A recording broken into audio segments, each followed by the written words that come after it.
Subscribe कीजिए हमारे YouTube channel Saxena CP classes को और बेल आइकन को प्रेस कीजिए हमारा लेटेस्ट एजुकेशनल वीडियो सबसे पहले देखने के। आज हम लोग पढ़ेंगे क्वेश्चन नंबर 15 से। ठीक है, क्वेश्चंस तो बड़ी बड़ा है, देख रहे हैं कितना बड़ा क्वेश्चंस है और इसका आंसर होता है ना, जैसे कुछ लोग कहते हैं ना कि चुल्लू भर पानी में मर जाओ, वो समझ लिया उतना ही बड़ा इसका सोल्यूशन है। समझ नहीं आ रहा है? चलिए शुरू करते हैं। क्या कह रहा है देखिए कि निर्माण कार्य से संबंधित किसी ठेके में एक निश्चित तिथि बाद कार्य को विलंब से पूरा करने के लिए जुर्माना लगाने का प्रावधान इस प्रकार है। क्या बोल रहा है? पहले दिन के लिए ₹200, दूसरे दिन के लिए 250, तीसरे दिन के लिए 300 इत्यादि, अर्थात प्रत्येक उत्तरोत्तर दिन का जुर्माना अपने से ठीक पहले दिन के जुर्माने से 50 रुपए अधिक है। एक ठेकेदार को जुर्माने के रूप में कितनी राशि अदा करनी पड़ेगी यदि वह इस कार्य में 30 दिन का विलंब कर देता है? बात समझ में आया? प्रश्न में यह कह रहा है कि जैसे मैंने ही कह दिया कि इस बोर्ड को बनाने के लिए, ठीक है, समझ रहे हैं नहीं समझ रहे हैं, या फिर मैंने ही दे दिया अपना कपड़ा सिलने के लिए, या कोई काम ऐसा दे दिया और उसने मैंने कह दिया कि भैया आप 20 तारीख तक मेरा क्या कर देना, कंप्लीट कर देना, ठीक है ना। अगर तुमने 20 तारीख के बाद अगर एक दिन भी दिन तुमने क्या किया, जितना दिन तुम लेट करोगे उतना दिन का क्या होगा, जुर्माना लगेगा। पहले दिन का जो जुर्माना होगा, अगर जिस एक दिन तुम लेट करोगे तो जुर्माना कितने रुपए लगेगा? 200 रुपए। कितने रुपए लगेगा? 200 रुपए लगेगा। और अगर जैसे जैसे दिन बढ़ता जाएगा हर दिन 50 रुपए बढ़ता जाएगा। अगर मान लेते हैं भाई ठेकेदार ने काम समय पर नहीं किया, पहले दिन के लिए उसने क्या लगाया जुर्माना, 200 रुपए, है कि नहीं है, और वह काम 20 तारीख से, मैंने बोला ना कि 20 काम क्या करना है, 20 सितंबर को करना है, तो वो क्या किया 30 दिन बाद, 20 क्या हुआ, 20 अक्टूबर को किया, 30 दिन बाद किया, तो एक महीने में उसको कितना जुर्माना देना पड़ेगा, यही प्रश्न है आपका। है बात समझ में आया कि नहीं है? तो पहले दिन का जुर्माना उसको कितने रुपए देना पड़ रहा है, 200 रुपए। अब उसके बाद दूसरा दिन होगा तो 200 में 50 रुपए जुड़ जाएगा, तो कितना हो जाएगा, 250 रुपए। फिर अगले दिन कितना हो जाएगा, 300। फिर अगले दिन कितना हो जाएगा, 350। ऐसे ही होगा ना। और ऐसे ही वो कितने दिन लेट किया है, 30 दिन।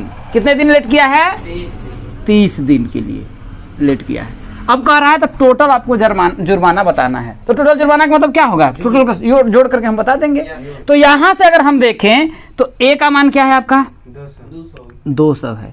सार्वंतर डी का मान कितना है भाई, 250 में से अगर मैं 200 को घटाऊंगा तो डी का मान कितना आएगा आपका, 50 आएगा। एन का मान कितना है भाई, टोटल कितने दिन है भाई, यही 30 पदों तक है ना, तो एन का मान कितना हो गया आपका, 30 हो गया। तो हमें क्या करना है, एस एन ज्ञात करना है। तो भाई देखिए अंतिम पद तो हमें पता नहीं है, टोटल पद पता है 30, ठीक है ना। तो एस एन हम लगा देंगे। यस एन का मतलब क्या हो जाएगा, यस 30। एस एन का मतलब क्या हो जाएगा, एस 30। एस 30 बराबर कितना हो जाएगा, 30/2 भाई, एन बटा के 2। भाई यहाँ पर एन था इसलिए यहाँ पर एन बटा के 2 हुआ, और यहाँ पर हमने 30 लिखा है तो 30/2। फिर क्या होगा, 2a, यहाँ पर a है ना, a का मान हमारा कितना है, 200 है। कितना है आपका, 200 है। प्लस n-1, n-1 मतलब क्या हो जाएगा, 30-1 इंटू डी। डी का मान कितना दिया आपका, 50। कितना दिया है, 50 दिया है। तो सॉल्व कर लीजिए, देखिए इसको काटेंगे तो कितना होगा, 15 दूना 15 हो जाएगा। 200 दूना कितना हो जाएगा आपका, 400, प्लस 30 में से एक घटाएंगे तो कितना होगा, 29। तो 29 गुणित कितना हो जाएगा आपका, 50, ठीक है। अरे सॉरी, क्या हो जाएगा आपका, 29, ठीक है ना। 15 यहाँ पर हो जाएगा, देखिए 400 प्लस इसका करेंगे तो देखिए 9×5 = 45, 9×5 = 45, अब 5 दूना 10, 4 14, कितना हो जाएगा, 1450। तो 1450 में अगर मैं 400 को जोड़ूंगा तो कितना आएगा, 15 गुणते, तो 14×4 कितना हो जाएगा आपका, 1850। कितना आ जाएगा आपका, 1850 हो जाएगा। तो इसका गुणा कर लीजिए, देखिए 15 0 यहाँ 0, 15×5 = 75 के 5 हासिल 7, 15×8 = 120।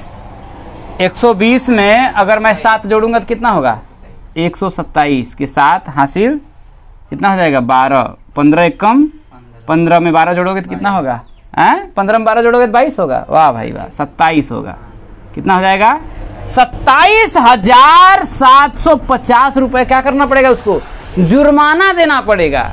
मोदी जी आज आने वाले हैं, टेंडर ले लिए ठेकेदार 10 दिन बाद। अब बाप रे बाप, मोदी जी क्या हुआ, ठेकेदार पता चला मोदी जी आने वाले, मोदी जी आ गए, उसका तो उसको पैसा मिलेगा, जुर्माना भरेगा। समझ रहे हैं। इसलिए हमें कोई भी काम क्या करना चाहिए, एकदम टाइम पे करना चाहिए। यही प्रश्न अगर मैं आज बता रहा हूं, आज पढ़िएगा तो ज्यादा समझ में आएगा, और 4 दिन बाद पढ़िएगा तो क्या होगा, कम समझ में आएगा ना। इसलिए हमें कोई भी काम क्या करना चाहिए, अपने समय पे करना चाहिए। अब देखिए क्वेश्चन नंबर 16 क्या कह रहा है, ध्यान से देखिएगा। कह रहा है कि किसी स्कूल के विद्यार्थियों को उनके समग्र शैक्षिक प्रदर्शन करने के लिए 7 नगद पुरस्कार देने के लिए रुपया 700 की राशि रखी गई है। कितने पुरस्कार हैं टोटल? 7 पुरस्कार हैं, और पूरे पुरस्कार की जो राशि है वो कितना है, 700 रुपए है। यदि प्रत्येक पुरस्कार अपने से ठीक पहले पुरस्कार से रुपया 20 कम है तो प्रत्येक पुरस्कार का मान ज्ञात करिए। क्या कह रहा है कि हर एक जो पुरस्कार है ना, ऐसे समझ लीजिए कि पहले वाले को जितना पुरस्कार का दाम मिला है ना, उससे नीचे वाला जो सेकंड वाला मिलेगा उसको 20 रुपए कम मिलेगा। मतलब पहले वाले को जैसे मान लीजिए 100 रुपए मिला है, तो दूसरे वाले को क्या मिलेगा, उससे ज्यादा मिलेगा, कम आएगा, कम मिलेगा ना। सेकंड स्थान पाया तो उससे 20 रुपए कम, तीसरे वाले को उससे 20 रुपए कम, चौथे वाले को उससे 20 रुपए कम मिलेगा। तो हमें यह जानना है कि पहले वाले को कितना मिला, ये तो मालूम नहीं है। तो हमने मान लिया कि मैं उसको मान लेता हूं, उसको कितने रुपए मिले, आपको A रुपए मिले। कितने रुपए मिले, A रुपए मिले पहले वाले को। तो दूसरे वाले को क्या मिलेंगे, इससे 20 रुपए कम आया ना। क्या होगा आपका A माइनस का 20, कोई तकलीफ। तीसरे वाले को कितने रुपए मिले, इससे 20 कम, तो कितना हो जाएगा A, इसमें से 20 फिर घटाएंगे तो कितना होगा, माइनस का 40 हो जाएगा। चौथे वाले को क्या मिलेंगे, इससे A से फिर वही माइनस का कितना हो जाएगा आपका, 60 हो जाएगा। इसी तरीके के टोटल कितने पद हैं आपके, टर्म है टोटल 7 पुरस्कार हैं, तो टोटल 7 पद हैं। टोटल कितने हैं आपके, 7 पद हैं, यही है ना। और इन सबको जोड़ने पर हमको मिल कितना रहा है, 700 रुपए मिल रहा है, यही ना मिल रहा है।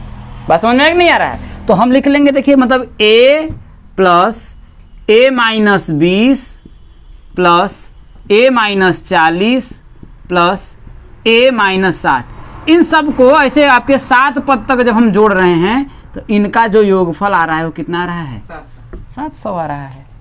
कोई दिक्कत है? तो हमें क्या करना है भाई, यही सबका क्या करना है, मान ज्ञात करना है। तो भाई जब योगफल दिया तो योगफल वाला फॉर्मूला हम लगा देते हैं। भाई SN का मान तो दे दिया है, इसके जगह हम क्या करेंगे, n बटा के 2 2a प्लस n माइनस 1 2 लगा देंगे, है कि नहीं, क्योंकि जोड़ना ये योगफल ही तो है कि नहीं है। यहां से हम क्या करेंगे, A का मान निकाल लेंगे। A का मान जब निकाल लेंगे तो सब में का 20-20 रुपए घटा करके हम निकाल देंगे।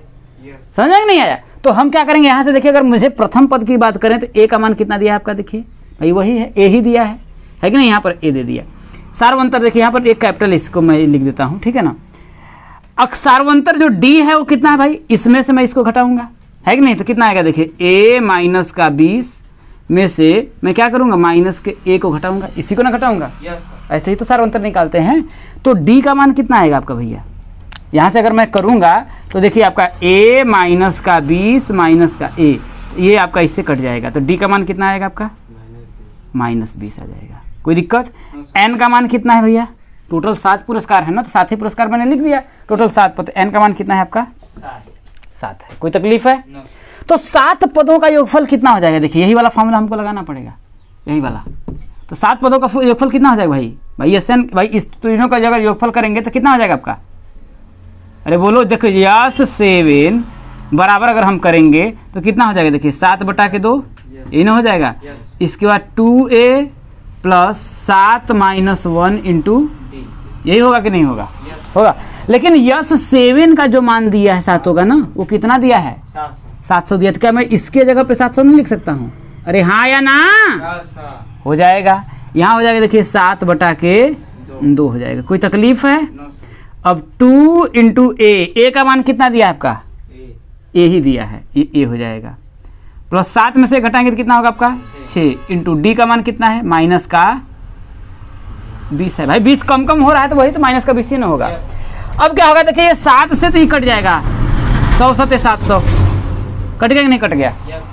जब कट गया तो अब ये 2 वाले इसमें गुणा करेंगे भाई। अगर मैं इसको करूं तो समझने का प्रयास करिएगा। ये आपका हो जाएगा देखिए 100, कोई तकलीफ है? बराबर यहाँ देखिए, यहाँ पर 2a है, यहाँ पर 6 इंटू माइनस का 20 है, ठीक है ना। तो यहाँ पर हो जाएगा देखिए 1/2 2a, यहाँ देखिए प्लस और माइनस क्या हो जाएगा, माइनस 20 छके 120 हो जाएगा कि नहीं हो जाएगा? हो जाएगा। तो यहाँ से देखिए अगर इसको मैं इधर गुणा कर दूं, कोई तकलीफ है? समझ में आ रहा है कि नहीं? कैसे करेंगे कि नहीं आ रहा है? तो अगर नहीं आ रहा है तो कोई तकलीफ नहीं है। देखिए इधर हमको कर लेंगे, या फिर इसमें से क्या करिए 2 कॉमन ले लीजिए। ले सकते हैं नहीं ले सकते हैं? अगर मैं 2 कॉमन लूंगा तो ऊपर हो जाएगा देखिए 2 ऊपर हो जाएगा, 2 नीचे हो जाएगा। हो जाएगा कि नहीं हो जाएगा? अब अंदर क्या बचेगा देखिए, 2 में आपने कॉमन लिया है, इसमें से 2 तो कॉमन ले लिया, बचा क्या इसमें? ए बचा, माइनस इसमें से 2 आपने कॉमन ले लिया तो बचा कितना? 60 दूना 120, ए माइनस का 60 बचा। तो ये 2 से आपका 2, कोई दिक्कत है? अब जब इतना बच गया तो क्या होगा देखिए, इसका मतलब इधर क्या बचा आपका, a माइनस 60, तो a माइनस 60 बराबर कितना हुआ आपका? 100 हो गया, है कि नहीं है? तो a बराबर कितना होगा देखिए 100, ये माइनस का 60 उधर जाएगा तो क्या होगा, प्लस का 60 हो जाएगा। भाई इस माइनस के 60 को मैं इधर भेज रहा हूँ तो क्या होगा, प्लस का 60 हो जाएगा। तो a बराबर कितना हो जाएगा, 160। मतलब प्रथम पुरस्कार की जो राशि थी वो कितनी थी, 160 रुपए थे। तो वो हमसे पूछा प्रत्येक पुरस्कार का मान ज्ञात करिए। ये बोल रहा है कि प्रत्येक पुरस्कार का मान ज्ञात करिए। तो भाई पहला पुरस्कार अगर आपका 160 हुआ तो दूसरा क्या होगा, उससे 20 कम, 20 कम मतलब कितना हो जाएगा, 140। तीसरा क्या होगा, इससे 20 कम मतलब 120। चौथा क्या होगा, इससे 20 कम मतलब क्या आपका 100 हो जाएगा। पांचवा मतलब इससे 20 कम मतलब कितना हो जाएगा, 80। छठा इससे 20 कम मतलब कितना हो जाएगा, 60। सातवां इससे 20 कम मतलब कितना हो जाएगा, 40। तो ये सभी आपके प्रत्येक पुरस्कार का जो मान होगा आपका ये हो जाएगा। समझ में आया? तो उतार लो। नंबर 17 क्या कह रहा है, बड़े ही ध्यान से देखिएगा। देखने में ये इतना बड़ा है और इसका भी सोल्यूशन बहुत ही आपको छोटे में समझ में आएगा, ठीक है, बहुत ही सिंपल है। कह रहा है कि एक स्कूल के विद्यार्थियों ने वायु प्रदूषण कम करने के लिए स्कूल के अंदर और बाहर पेड़ लगाने के बारे में सोचा। कहां पर, स्कूल के अंदर और बाहर उन्होंने क्या किया, पेड़ लगाने के बारे में सोचा। और क्या हुआ, यह निर्णय लिया गया कि प्रत्येक कक्षा का प्रत्येक अनुभाग अपनी कक्षा की संख्या के बराबर पेड़ लगाएगा। हर एक कक्षा है, अनुभाग का मतलब समझ आता है, सेक्शन जैसे होता है कि सेक्शन ए 11 में जैसे ज़्यादा अगर बच्चे रहते हैं तो ABCD नहीं हो जाता, बढ़ जाता है, तो वही समझिए आपका अनुभाग है, ठीक है ना। तो यह निर्णय लिया गया कि प्रत्येक कक्षा का प्रत्येक अनुभाग अपनी कक्षा की संख्या के बराबर पेड़ लगाएगा। समझ में आया? अपनी कक्षा की संख्या के बराबर का मतलब क्या है कि कक्षा फर्स्ट का एक अनुभाग एक पेड़ लगाएगा। अगर कोई बच्चा 1 में पढ़ता है तो वो कितना पेड़ लगाएगा, 1 पेड़ लगाएगा। और एक सेक्शन से केवल एक ही पेड़ लगेगा। समझ में आया कि नहीं है? अनुभाग मतलब एक सेक्शन से कम 1 पेड़ लगना ही चाहिए, या समझिए कि एक सेक्शन से एक ही पेड़ लगेगा। समझ में आया कि नहीं है? अगर 1 का बच्चा है तो वो कितना लगाएगा, 1 पेड़ लगाएगा।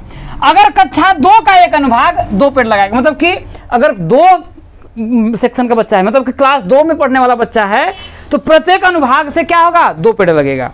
समझ में आई बात? और क्या बोल रहा है, अगर कक्षा 3 का एक अनुभाग 3 पेड़ लगेगा। अगर बच्चा 3 में पढ़ता है तो हर एक सेक्शन से कितने पेड़ लगेंगे, 3 पेड़ लगेंगे, और इत्यादि। ऐसा कक्षा 12 तक के लिए चलता रहेगा।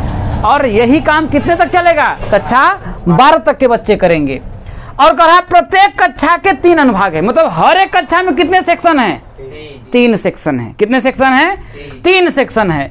इस स्कूल के विद्यार्थियों द्वारा लगाए गए कुल पेड़ों की संख्या में ज्ञात करना है कि अगर इस तरीके से लगाएं तो कुल कितने पेड़ आपके आएंगे। तो समझिएगा, सिंपल बात बोल रहा है कि अगर 1 क्लास का बच्चा है तो वो 1 पेड़ लगाएगा, है कि नहीं है।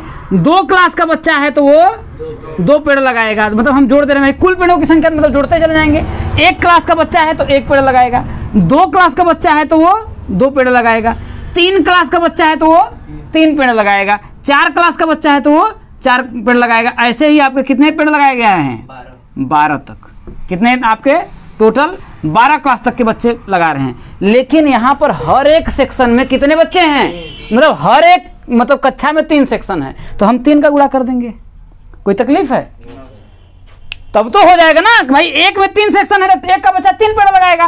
वैसे ही अगर एक क्लास 2 का बच्चा हर एक सेक्शन से अगर 2 पेड़ लगा रहा है तो 3 सेक्शन होकर 6 पेड़ नहीं लग जाएगा। वैसे इसमें 3 तरीके 9 पेड़ नहीं लग जाएगा, इसमें 4 3 12 पेड़ नहीं लग जाएगा। तो इस तरीके से आपके कहा कुल पेड़ों की संख्या ज्ञात करना है। इसका मतलब हमें क्या करना है, SN का मान ज्ञात करना है। बात समझ में आया कि नहीं है? या फिर आप इसको 3 का गुणा करके लिख दीजिए, या फिर ऐसे लिख दीजिए, है कि नहीं है? इसका योगफल निकाल करके 3 का गुणा कर दीजिएगा, वो भी आपका आंसर आ जाएगा। जैसे आपकी इच्छा वैसे आप कर सकते हैं। ठीक है, तो चलिए सॉल्व करते हैं। यहां से मुझे A का मान क्या मिला आपका? 1। अरे ये 3 का गुणा करना है, सब में 3 का गुणा करना है, ये देख रहे हो ना, क्योंकि हर एक सेक्शन में है ना।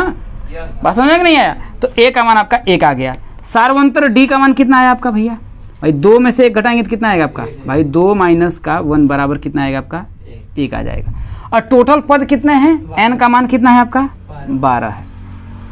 इसमें केवल और केवल क्या है, ये 3 ही आपका सबसे ज्यादा है, और बकिया तो सिंपल एक श्रेणी ही तो है कि नहीं है? कोई दिक्कत है?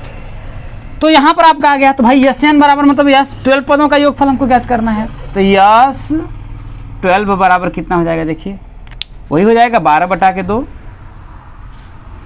इन होगा।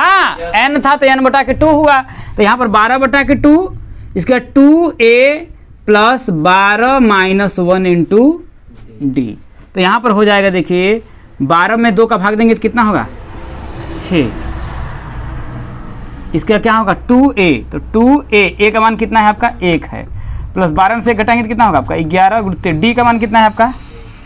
1 है, तो इतना हो जाएगा। देखिए 6 हो जाएगा, 2 1 कम 2 और प्लस 11 1 कम 11, 11 में 2 जोड़ेंगे तो कितना होगा? 13। तो 6 गुणित कितना हो जाएगा आपका? 13। तो 13 छके 78। कितने पेड़ लगाए गए? 78। लेकिन भैया 3 का गुणा भी तो करना है। अभी हमने 3 का गुणा नहीं लगा किया है, क्योंकि हर एक सेक्शन में भाई हर एक कक्षा में 3 सेक्शन थे, तो इतना तो आपके बस एक एक बच्चों ने अपना हर एक क्लास के बच्चों ने लगाया। अभी लेकिन हर एक सेक्शन में भाई हर एक कक्षा में कितने सेक्शन? 3 सेक्शन से, तो 3 का इसमें क्या कर देंगे? तो लिखेंगे कुल पेड़ों की संख्या।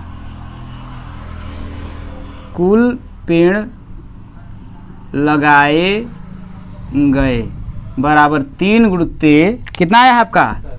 78 बराबर कितना हो जाएगा आपका? अरे 7 त्रिका 21, 210, 8 त्रिका 24, 200 इसमें करेंगे कितना हो जाएगा?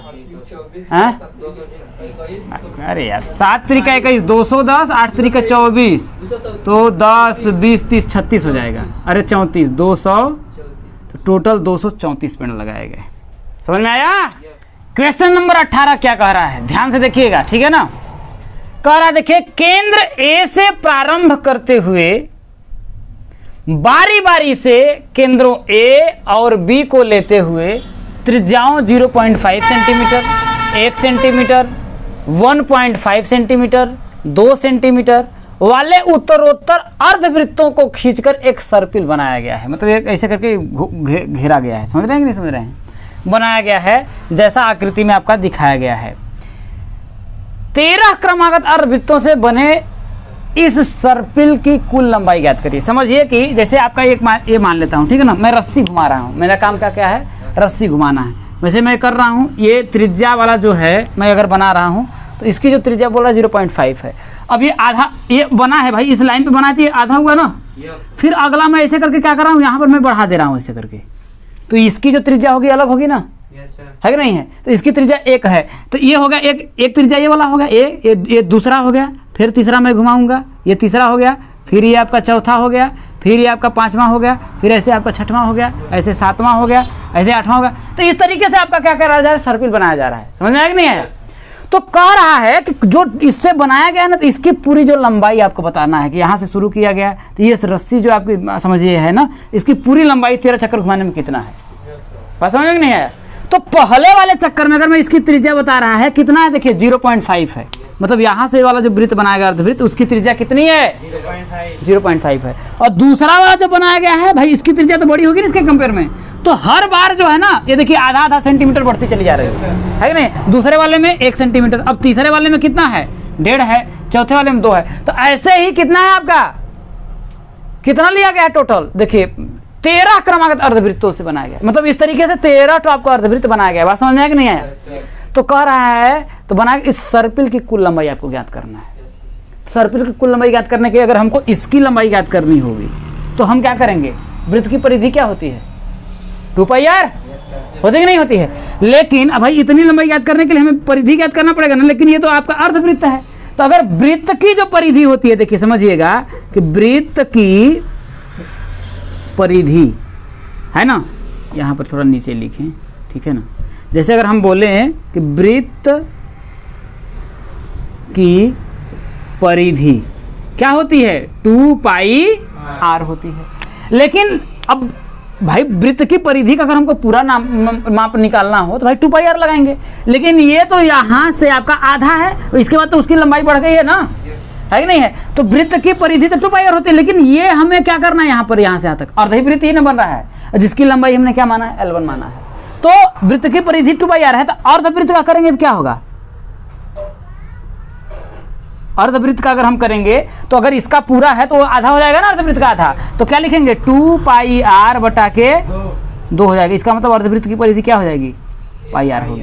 समझ में आया कि नहीं आया। तो इस तरीके से अगर हम इसको बनाएंगे तो हमारा क्या आएगा, बस भाई निकाल लेंगे, बस क्या करना है सबको, परिधि निकाल करके बस आपको जोड़ देना है और कुछ थोड़ी नहीं करना है। भाई इसकी परिधि हम निकाल लेंगे, है कि नहीं है, जितना आएगा, फिर इसकी परिधि निकाल लेंगे जितना आएगा, फिर इसकी परिधि निकाल लेंगे, सबकी परिधि निकाल करके हम क्या करेंगे जोड़ देंगे। जब जोड़ देंगे तो सर्पिल की लंबाई आ जाएगा, है कि नहीं है। तो हम लिखेंगे, देखिए सर्पिल की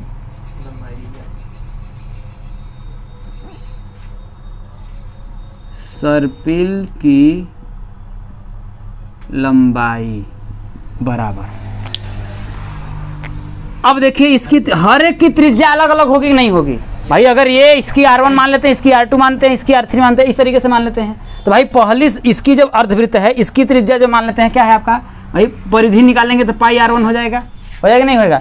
इसकी निकालेंगे भाई, मान लेते हैं इसकी त्रिज्या अलग अलग है ना, सबकी त्रिज्या यहाँ पर का दिखाया गया है कि नहीं है दिखाया, तो πr1 plus πr2 plus πr3 plus ऐसे ही डाटा कितने तक आपके 13 पदों तक, कितने तक 13 पदों तक। तो देखिए सब में तो आपका पाई कॉमन है कि नहीं है, तो मैं पाई को बाहर निकाल लेता हूँ। तो भाई पाई को जब मैं अगर बाहर निकाल लूंगा तो क्या होगा आपका R1 plus R2 plus R3 plus ऐसे आपका कितना हो जाएगा आपका 13 पदों तक।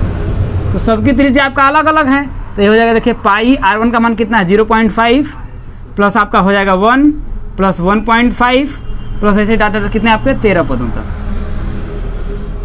समझ में आया कि नहीं आया। ये खाली घुमाने का काम किया है यार, इसमें है क्या हार में क्या जीत में किंचित नहीं भाई, भूत में आराम कर ली, एक तरीके से श्रेणी बन गई। और क्या श्रेणी के 13 पदों का योगफल निकाल लो। कहाँ हो कहाँ, अरे भैया हाई दिख रहा है, देखो 0.5। इसके बाद अगर इसकी जो त्रिज्या है ना 0.5 है पहले वाले की, और दूसरे वाले की लंबाई L2 है ना, तो उसकी त्रिज्या 1 हो गई है। भेजा में घुसुरा, वाह भाई वाह, कहाँ से आपको आए, सोए थे क्या इतना देर। तो इसमें अगर हम देखें तो भाई 13 पदों का योगफल निकाल लेंगे, आ जाएगा आंसर। तो इसमें आपका A का मान कितना दिया है 0.5, सार्वंतर D का मान कितना दिया देखिए। तो भाई 1 में से अगर मैं 0.5 को घटाऊंगा तो कितना आएगा, अरे आधा ही तो आएगा, 0.5 तो आएगा। N का मान कितना दिया आपका 13 दिया है कि नहीं है। तो हम निकाल लेंगे, है कि नहीं है। तो निकाल लेंगे तो क्या होगा आपका, देखिए यहाँ पर कर देते हैं, क्या करेंगे, करना ही क्या है, देखो कुछ नहीं करना है, इधर कर लेते हैं, ठीक है ना। अब तो आ ही जाएगा, तो यहाँ पर कर देंगे बराबर क्या हो जाएगा, देखिए पाई है ये है, इसके 13 पदों का योगफल करेंगे तो कितना होगा आपका, देखिए अंदर कर देंगे तो 13 बटा के 2, यही ना होगा भाई। n पदों का योगफल यस 13 निकाल रहे हैं तो 13 बटा के 2 हो जाएगा। इसके अंदर क्या होगा, देखिए 2a है, तो a का मान कितना है 0.5 है, प्लस n-1 मतलब क्या हो जाएगा 13-1 इंटू डी का मान कितना है 0.5 है। बात समझ में आया। तो यहाँ करेंगे देखिए, तो पाई 13 बटा के 2, अब देखिए 2 का 0.5 में अगर हम गुणा करेंगे तो कितना आएगा, 1 आएगा। अरे 2 का 0.5 मतलब 1 बटा के 2 है कि नहीं है, तो उसका भाग दोगे तो कितना होगा, या फिर 2 का इसमें गुणा कर लो तो 5 दूना के 10 आएगा, तो 1.0 आएगा। इसका मतलब कितना आएगा, 1 आएगा। कितना आएगा आपका 1 आएगा, प्लस 13 में से घटाएंगे तो कितना आएगा आपका 12। अब 12 का 0.5 में गुणा करेंगे तो कितना होगा, हाँ 12 पंचे 60 आएगा, 6.06 आ जाएगा आपका। कितना आएगा आपका 6 आएगा। कोई दिक्कत है तो ये हो जाएगा आपका, देखिए पाई, इसको हटा दीजिए, कोई दिक्कत नहीं है। अब क्या करना है, पाई के सब में गुणा ही कर देंगे, है कि नहीं है। तो इंटू कितना हो जाएगा आपका 13 बटा के 2 इंटू 6 1 7 हो जाएगा। तो पाई का मान यहाँ बोला है कि रख लेना कितना 22 बटा के 7। तो 22 बटा कितना हो जाएगा आपका 7 इंटू 13 बटा के 2 इंटू 7। तो 7 से आपका 7 कट गया, 2 11 22 हो जाएगा। हो जाएगा नहीं हो जाएगा। तो आप 13 में अगर आपकी 11 का गुणा करेंगे तो कितना हो जाएगा, 13 दहा में 130 और 13 143 आ जाएगा। कितना आएगा 143। क्या है मीटर में दिया है क्या, 143 मीटर क्या आएगा सर्पिल की कुल लंबाई आ जाएगी। समझ में आया। देखिए क्वेश्चन नंबर 19 में क्या कह रहा है, देखिए कि 200 लट्ठों को ढेरी के रूप में इस प्रकार रखा जाता है कि सबसे नीचे वाली पंक्ति में 20 लट्ठे, उससे अगली पंक्ति में 19 लट्ठे, उससे अगली पंक्ति में 18 लट्ठे इत्यादि। देखिए आकृति इस तरीके से आपका रखा जाता है। ये 200 लट्ठे कितनी पंक्ति में रखे गए हैं तथा सबसे ऊपर ये पंक्ति में कितने लट्ठे हैं, समझने का प्रयास करिए। एक कह रहा है अगर हमको लकड़ी जैसे सरियाना हो, है कि नहीं है, तो नीचे वाला में देखो गिनो कितना है, 1 2 3 4 5 6 7 8 9 10 11 12 13 14 15 16 17 18 19 20 है। अब लेकिन अगर उसके ऊपर रखोगे तो एक को कम रखेंगे। जैसे कि अगर हमको बैठाना सही से, देखो एक यहाँ पर हम बैठाएंगे ना, वहां पर ये इसके बीच में, जैसे अगर आपका ये है और ये है, अगर हमको किसी भी लकड़ी को बैठाना होगा तो इसी के बीच में बैठेगा ना। तो अगर 20 है तो एक कम जरूर होगा। देखो यहाँ पर 1 2 3 4 5 6 7 8 9 10 11 12 13 14 15 16 17 18 19। फिर इसके ऊपर में देखो 1 2 3 4 5 6 7 8 9 10 11 12 13 14 15 16 17 18 है ना। तो देखो 20 19 फिर 18 इस तरीके का आपका है। तो कह रहा है कि 200 लट्ठों को रखने के लिए इस तरीके, देखिए एक पंक्ति बनी, फिर 2 पंक्ति बनी, 3 पंक्ति बनी, कितनी पंक्ति हमको बनाना पड़ेगा, बस यही प्रश्न आपका पूछ रहा है। और कह रहा है कि पहली पंक्ति में सबसे ऊपर वाली जो पंक्ति होगा उसमें कितने लट्ठे होंगे, मतलब कि ए का मान हमसे पूछ रहा है। अरे तो बड़ी सिंपल है यार, इसमें करना क्या है, देखो क्या है, पहली वाली में आपका कितना है 20 है, टोटल में कितना, पहली वाली में 20 है कि नहीं है, फिर दूसरी में कितना है 19 है कि नहीं है, फिर कितना है 18 है, फिर कितना है, ऐसे होगा, फिर एक एक कम हो जाता है 17। ऐसे ही आपका मान लेते हैं भाई, टोटल मान लेते हैं n पद हैं, कितने हैं आपके n पद हैं। और इन सबको जोड़ने पर हमारे कितने लट्ठे आ रहे हैं भैया, वो बोल रहा है कि नहीं बोल रहा है। तो हम क्या नहीं लिख सकते हैं कि 20 प्लस 19 प्लस 18 प्लस ऐसे ऐसे कितना n पद, इन सबको जोड़ने पर हमको कितने लट्ठे मिल रहे हैं, 200 मिल रहे हैं। अरे 200 मिल रहे हैं, बात समझ में नहीं आया। अब इसमें आपका प्रथम पद क्या हो जाएगा, a का मान 20 हो जाएगा, सार्वंतर d कितना हो जाएगा आपका, अरे 19 में से हम 20 को घटाएंगे तो कितना होगा, d का मान माइनस का 1 हो जाएगा। समझ में आया। और टोटल पद तो हमें पता नहीं है, वही तो हमें पता करना है, तो n का मान मुझे ज्ञात करना है। यहाँ तक बात समझ में आया कि नहीं है। तो हम क्या करेंगे, n पदों का योगफल निकालेंगे, क्योंकि अंतिम पद तो मुझे पता है नहीं, है कि नहीं। तो ये वाला फॉर्मूला लगाएंगे, Sn बराबर n बटा के 2 2a plus n minus 1 into d लगा देंगे। तो इसके जगह पे मैं क्या लिख दूंगा, देखिए भाई Sn का मान निकाल रहे हैं, क्योंकि ये तो मान मुझे पता तो है नहीं ना। तो कितना हो जाएगा, देखिए n बटा के 2a का मान कितना है आपका 20 plus n minus 1 into d का मान कितना दिया आपका माइनस का 1, कितना दिया है माइनस का 1, और इन दोनों को मिला करके कितना आपका मान दिया है। अरे समझ में आ रहा है। तो क्या होगा, देखिए आपको सॉल्व कर लीजिए, तो क्या होगा, देखिए n बटा के 2 20 दूना के 40 प्लस n का माइनस 1 में गुणा करेंगे तो कितना होगा आपका माइनस 1 हो जाएगा। अरे माइनस n हो जाएगा ना भाई, माइनस 1 का n में करेंगे तो माइनस n हो जाएगा, माइनस n हो जाएगा। फिर माइनस और माइनस क्या हो जाएगा आपका प्लस, तो 1 का 1 में करेंगे तो प्लस का 1 बराबर कितना हो जाएगा आपका 200। ये बात समझ में आ रहा है। अब देखिए n बटा के 2 ब्रैकेट में हो जाएगा, देखिए 40 में 1 जोड़ेंगे तो कितना होगा आपका 41 माइनस n, यही होगा ना। अब बराबर कितना हो जाएगा आपका 200। कोई तकलीफ नहीं है। अब देखिए 41 का अगर n में गुणा करेंगे तो कितना होगा आपका, अरे बोलो 41 n कितना हो जाएगा आपका, 41 n हो जाएगा। माइनस n का n में गुणा करेंगे तो कितना होगा आपका, n का स्क्वायर हो जाएगा। अब बटा कितना हो जाएगा आपका 2, बराबर इधर कितना हो जाएगा आपका 200 बटा के मैं क्या कर लूँगा 1 कर लूँगा। कोई तकलीफ नहीं है। तो मैं क्या करूँगा देखिए, अब देखिए इसका क्रॉस मल्टीप्लाई कर लेते हैं, है कि नहीं है। तो इसका अगर हम इधर मल्टीप्लाई करेंगे भाई 200 दूना कितना हो जाएगा आपका 400। तो हम देख रहे हैं देखिए 400 बराबर भाई 200 का 2 में गुणा करिए 400 आया। अच्छा 41 n का माइनस n स्क्वायर में 1 में गुणा करेंगे तो कितना आएगा, यही ना आएगा 41 n माइनस का n का स्क्वायर, है कि नहीं है।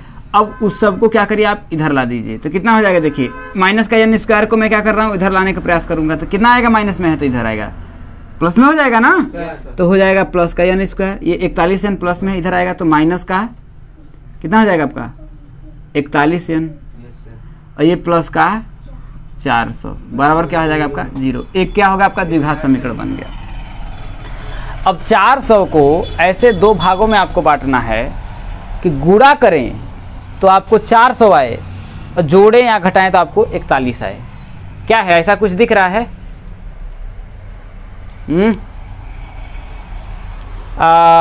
25 का अगर हम 16 में गुणा करेंगे तो कितना आएगा, देखिए भाई 25 का अगर मैं 16 में मल्टीप्लाई करूं तो कितना आएगा देखिए 25 छके 150, 0 हो जाएगा आपका 15 हो जाएगा, यही ना होगा जी। अब 25 से कम 25 में 15 जोड़ेंगे तो कितना आएगा आपका 400, यही आएगा ना। गुणा करके देख लीजिएगा, ये मेरे एजम्पशन मेरा मतलब सही आया। तो हम क्या करेंगे 25 में से अगर मैं 16 को जोड़ूंगा तो मुझे कितना मिल जाएगा, 41 तो मिल ही जाएगा ना। तो क्या हो जाएगा आपका देखिए, यहां से मैं लिख सकता हूं देखिए n का स्क्वायर माइनस 41 को मैं लिख सकता हूं देखिए 25 और प्लस का 16 n प्लस 400 बराबर क्या हो जाएगा आपका 0 हो जाएगा। तो क्या हो जाएगा देखिए n का स्क्वायर माइनस 25 का n में गुणा करेंगे तो कितना होगा आपका 25n और प्लस माइनस माइनस 16 का n में गुणा करेंगे तो 16n प्लस का 400 बराबर क्या हो जाएगा आपका 0। इन दोनों में क्या कॉमन है, n कॉमन है, हाँ या ना। तो n कॉमन ले लेंगे तो कितना होगा n माइनस का 25। अब इसमें माइनस का क्या कॉमन लेंगे 16 कॉमन लेंगे, क्या कॉमन लेंगे 16 कॉमन लेंगे तो क्या होगा n माइनस का 25 बराबर क्या हो जाएगा आपका 0। अब यहाँ देखिए आपका n माइनस 25 भाई n माइनस दोनों में कॉमन है तो भाई n माइनस अगर मैं 25 कॉमन ले लूँगा तो बचेगा क्या आपका n माइनस का 16 बराबर क्या हो जाएगा आपका 0 हो जाएगा। तो जब 0 हो जाएगा देखिए तो इसमें क्या है आपका n माइनस का 25। तो देखिए एक बार हम करेंगे इसके बराबर 0 कर देंगे, एक बार इसके बराबर करेंगे तो यदि n माइनस 25 बराबर 0 तो n बराबर कितना हो जाएगा 25, या तो पुनः लिख देंगे n माइनस 16 बराबर 0 तो n बराबर क्या होगा आपका 16 हो जाएगा। अब देखिए हमको दो मान मिला है, n का मान 25 मिला है और n का मान 16 मिला है, समझ में आया कि नहीं आया। अब हमें इस पंक्ति में या तो 25 पंक्तियां हो सकती हैं या तो 16 पंक्तियां हो सकती हैं, दोनों तो होगा नहीं, है कि नहीं है। और इन दोनों का अगर हम योगफल निकालेंगे ना तो 200 आपका आएगा ही आएगा। लेकिन हम कैसे डिसाइड करेंगे कि ये वाला मान सही है कि ये वाला मान सही है, समझ में नहीं आया। तो हम क्या करेंगे देखिए, तब यही बात बोला है ना कि तथा सबसे ऊपरी पंक्ति में कितने लट्ठे हैं, ये बात बोला है कि नहीं बोला है। तो इसमें से हम मान लेंगे कि ये इसमें टोटल मान लेते हैं 25 पंक्तियां हैं, तो 25 पंक्ति मानेंगे तो 25वें पद का मान निकालेंगे, 25वें पद में ही ना सबसे अंतिम लट्ठे आएंगे। तो अगर लट्ठों की संख्या नेगेटिव आ गई, क्या आ गया, अगर लट्ठे की संख्या क्या आ गई आपकी नेगेटिव आ गई, अगर ऐसे माइनस में आ गई तो लट्ठों की संख्या तो नेगेटिव तो हो नहीं सकती, होगा क्या पॉजिटिव होगा।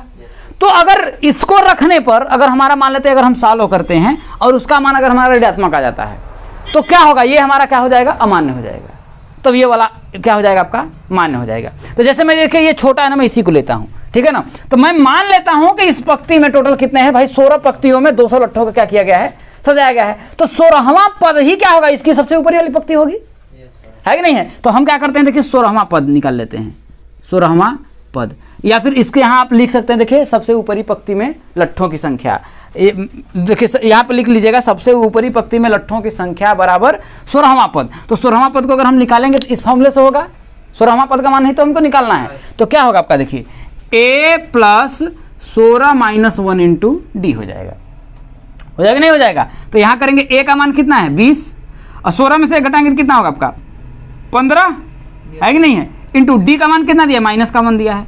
तो ये हो जाएगा देखिए 20 और माइनस 15 कम, माइनस का 15 हो जाएगा। तो 20 में से 15 घटाएंगे तो क्या आएगा आपका 5, 5 किस में आया है, प्लस में आया है। तो सबसे ऊपरी पंक्ति में कितने लट्ठे थे आपके, 5 लट्ठे थे, इसलिए ये वाला आपका क्या होगा, आपका मान्य होगा और ये वाला क्या हो जाएगा आपका अमान्य हो जाएगा। अगर इसको अमान्य कैसे होगा, अगर इस सबसे ऊपरी पंक्ति में अगर मान लेते हैं आपके भाई, तो सबसे ऊपरी पंक्ति में मतलब क्या होगा 25वीं पंक्ति, तो 25वीं पंक्ति में भी ना भाई अंतिम लट्ठों की संख्या होगी। अब 25वां पद का मान निकालिएगा तो ऋणात्मक आएगा, तो करेंगे तो कितने a प्लस यहाँ पर भाई 16 माइनस 1 करेंगे तो कितना होगा आपका 25 माइनस 1 होगा, 25 माइनस 1 होगा तो कितना होगा आपका 24 हो जाएगा। 24 डी, तो a का मान कितना होगा 20 प्लस 24 इंटू डी का मान माइनस का 1, तो 20 और माइनस कितना हो जाएगा आपका 24 बराबर कितना माइनस का। लट्ठे कभी ऋणात्मक हो सकते हैं, नहीं हो सकते हैं ना। तो इसलिए हम बोलेंगे कि इस पंक्ति में जो टोटल है ना कितना होगा 16 ही पंक्ति होंगी, क्योंकि इसके बाद लट्ठे ऋणात्मक थोड़ी नहीं होंगे, संख्या थोड़ी नहीं ऋणात्मक हो जाएगी, समझ में आया कि नहीं आया। तो इसलिए ये वाला अमान्य हो जाएगा और ये वाला आपका मान्य। अब देखिए इस प्रश्नावली का और इस चैप्टर का लास्ट प्रश्न देखिए, बड़ा ही ध्यान से देखिएगा, बड़ा मस्त क्वेश्चन है। कह रहा है कि एक आलू दौड़ में प्रारंभिक स्थान पर एक बाल्टी रखी हुई है, ये देखिए आपका बाल्टी रखी हुई है जो पहले आलू से 5 मीटर की दूरी है। वैसे मान लीजिए यहाँ पर आपकी आलू रखी हुई है और उससे इसकी जो दूरी है कितना मीटर है, 5 मीटर की दूरी पर है, तथा अन्य आलुओं को एक सीधी रेखा में परस्पर 3 मीटर की दूरियों पर रख दिया गया। यहाँ से जैसे आलू 3 मीटर, फिर यहाँ से 3 मीटर, यहाँ से 3 मीटर, मतलब प्रत्येक आलू अपने अपने से क्या है 3 मीटर की दूरी पर रखी गई है, ठीक है ना, रखा गया है। इस रेखा पर 10 आलू रखे गए हैं, देखिए 1 2 3 4 5 6 7 8 9 10, टोटल कितने आपके 10 आलू रखे गए हैं। प्रत्येक प्रतियोगी बाल्टी से चलना प्रारंभ करती है, निकटतम आलू को उठाती है, उसे लेकर वापस आकर दौड़कर वापस बाल्टी में, मतलब पहले जब यहाँ से प्रतियोगी दौड़ेगी ना तो पहले इसको उठाएगी, फिर लाकर के बाल्टी में डालेगी, फिर यहाँ से दौड़ती हो जाएगी, अगला वाला उठाएगी, फिर लाकर के क्या करेगी ऐसे ही प्रतियोगी वो करती जाएगी, ठीक है ना, दौड़कर वापस बाल्टी में डालती है। दूसरा आलू उठाने के लिए वापस दौड़ती है, उसे उठाकर वापस बाल्टी में डालती है और वह ऐसा तब तक करती है जब तक सभी आलू बाल्टी में न आ जाएं। इसमें प्रतियोगी को कुल कितनी दूरी दौड़नी पड़ी, बस हमें ये बताना है कि इस तरीके की जो प्रक्रिया की, यहाँ से उठाई आलू फिर डाली, फिर यहाँ से दौड़ते हुए यहाँ आई, फिर उठाई आलू फिर इसमें डाली, फिर यहाँ दौड़ते हुए यहाँ पर आई, उठाई आलू इसमें डाली, तो उसको टोटल कितनी दूरी तय करनी पड़ी, ठीक है ना, बस इतना ही हमें याद करना है। तो पहली बार अगर आलू उठाने के लिए मान लीजिए यहाँ से दौड़ती है तो यहाँ पर आई 5 मीटर चली, फिर यहाँ पर आई इसको डालने में, तो टोटल कितना मीटर दूरी चलना पड़ा 10, तो कितना चलना पड़ा उसको सारे तक 10 पे पास बस हो जाओ, फिर 10 हो गया। इसके बाद क्या होगा, अगला वाला में कितना करेगी भाई, सबको हमको जोड़ना ही है ना, दूरी को करना क्या है जोड़ना है, तो हम क्या करते हैं जोड़ते चले जा रहे हैं 10, पर दूसरी आलू को उठाने में कितना करा, ये अब यहाँ पर कितना 5 3 8 हो गया। अब भाई यहाँ से आई फिर आलू को डालेगी तो फिर यहाँ पर आएगी ना, तो टोटल कितनी दूरी 5 और 3 8, और 8 जाने में और 8 आने में 10, कितना हो जाएगा आपका 16, फिर प्लस ऐसे ही फिर यहाँ से यहाँ पर आएगी, है कि नहीं है, तो कितना हो जाएगा, देखिए 5 3 8 और 3 11, और 11 दूना कितना हो जाएगा 22। ऐसे ही वो कितनी बार दौड़ती हुई जा रही है 10, मैं लिख देखते 10 बार वो दौड़ेगी। तो वही हमें कह रहा है कि इसको टोटल उसको दौड़ने में कितना दूरी तय करनी पड़ी, दूरी तय करनी पड़ी मतलब सबको अगर हम जोड़ दें इसको वही फल निकालने तो हमको पता चल जाएगा टोटल दूरी, है कि नहीं है। तो ये हो जाएगा देखिए आपका यस 10 बराबर क्या होगा, यही वाला फॉर्मूला लगाएंगे 10/2 2a plus 10 minus 1 into D निकाल लेंगे।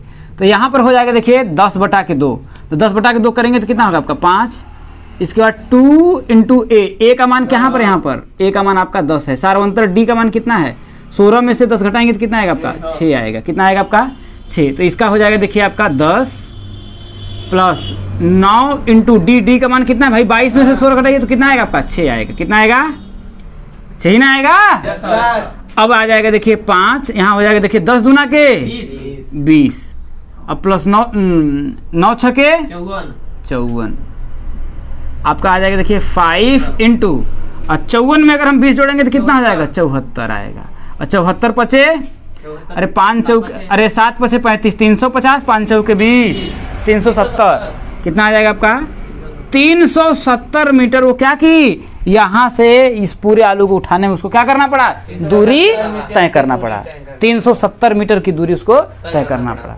तो आपका ये जो चैप्टर है कंप्लीट रूप से फाइनल होता है, चाहे क्वेश्चन आसान ही रहे हो कैसा भी हो, हमने पूरा आप लोगों को कराया है। समझ में आया कि नहीं है? अब होगा आपका टेस्ट, ठीक है, अगले दिन।